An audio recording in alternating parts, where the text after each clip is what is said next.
अक्सर जब राजनीति जैसे शब्द का जिक्र होता है तो दिमाग में सफेद कपड़े और सर पर लंबी टोपी लगाए कुछ महापुरुष अपने आप प्रकट हो जाते हैं, लेकिन हकीकत में ये तो बस नाम के लिए बदनाम है। पॉलिटिक्स की सबसे तेज आंधी चलती है माया नगरी मुंबई में, जहां पे फिल्म इंडस्ट्री नाम का राक्षस धीरे धीरे मजबूर लोगों के सपने और आखिरी में उनकी जिंदगी को बूंद बूंद निचोड़ लेता है। सुशांत सिंह राजपूत एक टैलेंट से भरे हुए कलाकार जो बिना किसी के सपोर्ट पे सिर्फ अपने मेहनत के दम पर फिल्म इंडस्ट्री के मशहूर सरनेम वाले एक्टर से कंधा मिलाकर खड़े हुए थे, अब वो इस दुनिया को अलविदा बोल चुके हैं। लेकिन दिल पे पत्थर रख के मैं आपको बता दूं कि सुशांत पहले नहीं थे और शायद आखिरी भी नहीं होंगे। कारण हजारों हैं जिनको शब्दों में उतारना असंभव है, लेकिन कुछ बातें हैं जो घटियापंती की सारी सीमाएं लांघ चुकी हैं और उनके पीछे बैठे हुए लोगों की खाल खींचना काफी जरूरी हो गया है।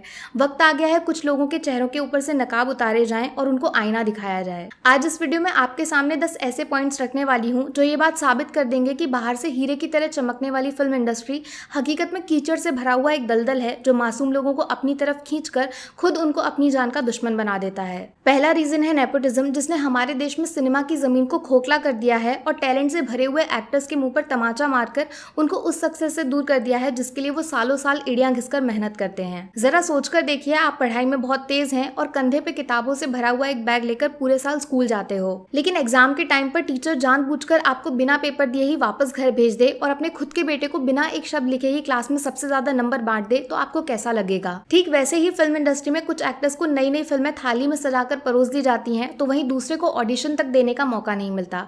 जो इसके खिलाफ आवाज उठाते हैं उनको पागल घोषित कर दिया जाता है या फिर काला जादू का इल्जाम लगा देते हैं। दूसरा रीजन है डुअल नेचर, या फिर शुद्ध भाषा में बोलूं तो दोगलापंती। कुछ मशहूर प्रोड्यूसर्स हैं जिनकी जेब काफी मोटी है और अक्ल उससे भी ज्यादा मोटी हो चुकी है। ये अपनी दुनिया के राजा हैं और बाकी सब इनके लिए कीड़े मकोड़ों के बराबर हैं। आयुष्मान खुराना ने अपनी बुक में एक किस्से का जिक्र किया है जब स्ट्रगल वाले दिनों में उनको करण जौहर की ऑफिस का नंबर देकर बोला गया था कि आपका करियर सेट हो चुका है। अगले दिन फोन किया तो जवाब मिला कि नंबर गलत है। दूसरी बार मिलाया तो बोला गया कि प्रोड्यूसर साहब बिजी हैं, बाद में मिलाना।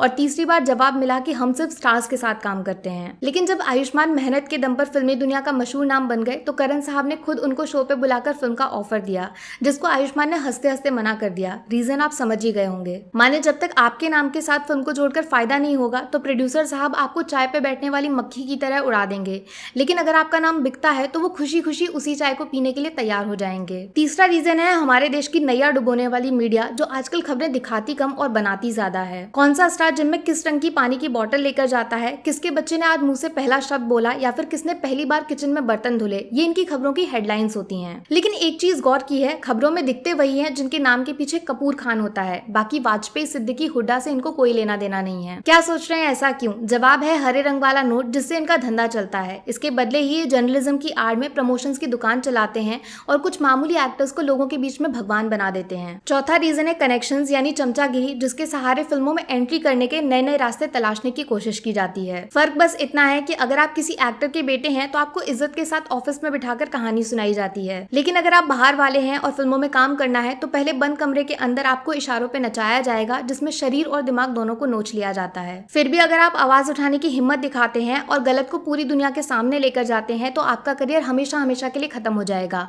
और फिल्म इंडस्ट्री से आपको छुआछूत की बीमारी समझकर बाहर फेंक दिया जाएगा। पांचवा रीजन है अवार्ड्स, जिसको किसी भी एक्टर की फिल्म इंडस्ट्री में सफलता नापने का हथियार माना जाता है, लेकिन हकीकत में ये किसी धंधे से कम नहीं है। पूरा प्रोसेस आपको आसान शब्दों में समझाती हूँ। देखो, अवार्ड शोज कराने वाला एक स्पॉन्सर होता है जो अपनी फिल्म से जुड़े हुए लोगों को मुफ्त में अवार्ड्स बांटता है। जजेस भी वही होते हैं जो उस फिल्म के साथ जुड़े हुए हैं। माने फिल्म फेयर अमेजोन ने कराया तो गली बॉय को 13 अवार्ड्स मिल गए। सीक्रेट आप जानते ही हैं। दूसरी कलाकारी है अपने मन से बनावटी कैटेगरी बनाकर स्टार किड्स के हाथों में चमचमाती ट्रॉफी पकड़ाना, जिसके साथ सेल्फी खींचकर ये इंस्टाग्राम पे अपलोड कर देंगे।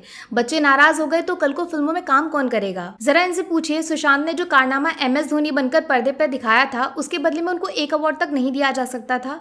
अगर जवाब ना है तो फिर डिक्शनरी से अवार्ड नाम का शब्द हमेशा हमेशा के लिए मिटा दीजिए। छठा रीजन है उधार वाली इज्जत, जिसके बिना मुंबई में काम तो छोड़िए, कोई आपकी तरफ मुड़कर देखने की कोशिश तक नहीं करेगा। अगर फिल्मों में काम करना है तो आपके पास अच्छा खासा बंगला होना चाहिए। प्रोड्यूसर से मिलने जाओ तो बड़ी महंगी कार से उतरना पड़ेगा, और हाँ, पार्टी करने शहर के सबसे महंगे क्लब नहीं गए तो आप फिल्म लाइन के काबिल ही नहीं है। ये सब दिखावे वाला खेल अब एक्टर्स की जरूरत बन चुका है, जिसके बिना आपको पूरी तरह नजरअंदाज कर दिया जाएगा। पैसे नहीं है तो फिर उधार मांगिए, बैंक से लोन लीजिए, हाँ, लेकिन वापस चुकाने के लिए आपको काम मिलेगा इसकी कोई गारंटी नहीं है। सातवां रीजन है सो कॉल्ड A-लिस्ट टीवी शोज, जो कहने के लिए तो सिर्फ एंटरटेनमेंट के लिए बनाए जाते हैं, लेकिन हकीकत में इनका इस्तेमाल अपने अंदर छुपी हुई भड़ास निकालने के लिए किया जाता है। कॉफी के बहाने आपसे पूछ लिया जाएगा कि फलाना एक्टर तुमसे बेकार क्यों है, वो पार्टी में गरीबों जैसे कपड़े क्यों पहनता है, या फिर किस तरह वो इंग्लिश बोलने में अटकता है, उस पर मजेदार चुटकुले बनाए जाते हैं। कमाल की बात यह है कि इन शोज का मकसद एंटरटेनमेंट बिल्कुल नहीं है, बल्कि ये अपने चुनिंदा दोस्त या फिर उनके बच्चों को पॉपुलर बनाने का एक शॉर्टकट तरीका है, जिसमें एक एक्टर को नीचा दिखाकर दूसरे को बेहतर साबित किया जाता है। 8वां रीजन है स्टार किड्स वर्सेस आउटसाइडर वाली जंग, जिसमें अक्सर छोटे शहर से बाहर आए लोगों को दरवाजे पे लगी हुई दीमक की तरह देखा जाता है, और फिल्में तो छोड़िए, कोई उनसे हेलो हाय करना भी खुद की बेइज्जती समझता है। सोचिए जब रवीना टंडन जैसी पॉपुलर एक्ट्रेस खुलकर इस बात का जिक्र करें कि किस तरह अजीबोगरीब नामों से बुलाकर उनका मजाक उड़ाया जाता था, बीच में ही उनको किसी भी फिल्म से निकाल दिया जाना या फिर झूठ खबर चला के उनकी पर्सनल इमेज खराब करना, तो फिर छोटे एक्टर्स कैसे नर्क से गुजरते होंगे। यकीन मानिए आउटसाइडर्स को एक खिलौने की तरह समझा जाता है, जिनको आसमान तक के सपने दिखाए जाते हैं और कम पैसों में फिल्में करवा के अपना काम निकाला जाता है। उसके बाद उनका फोन उठाना बंद कर दिया जाएगा, ऑफिस में नो एंट्री का बोर्ड लगा देंगे, फिर ये ट्वीट करके पूछते हैं कि आखिर डिप्रेशन हुआ कैसे, एक बार बताया तो होता, थोड़ी शर्म करिए, कम से कम इंसानियत के खातिर मुंह बंद कर लीजिए। 9वां रीजन जुड़ा हुआ है फिल्मी करियर के फ्यूचर यानी भविष्य को लेकर, एक ऐसा सवाल जो हर उस इंसान को अंदर से नोचता रहता है जिसकी पूरी जिंदगी फिल्मों से कमाए गए पैसों पे टिकी हुई है, ना कि दादा परदादा की तिजोरी पे। अगर आपके नाम के पीछे मशहूर सरनेम नहीं लगा हुआ है तो हर दूसरी फिल्म में आपको अपना टैलेंट साबित करना पड़ेगा। अगर एक भी फिल्म फ्लॉप हो गई तो आपके करियर पे फुल स्टॉप लग जाएगा, टीवी के एड तक में 1 सेकंड का रोल नसीब नहीं होगा।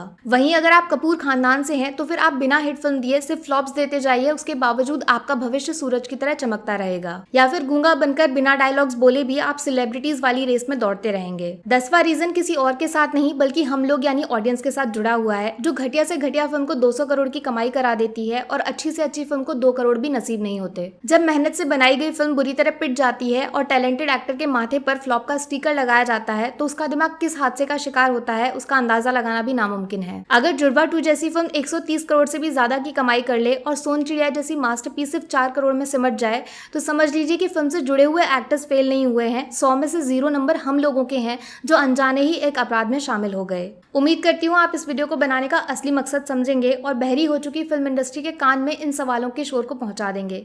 बस इसके अलावा मैं कुछ और नहीं बोलना चाहती।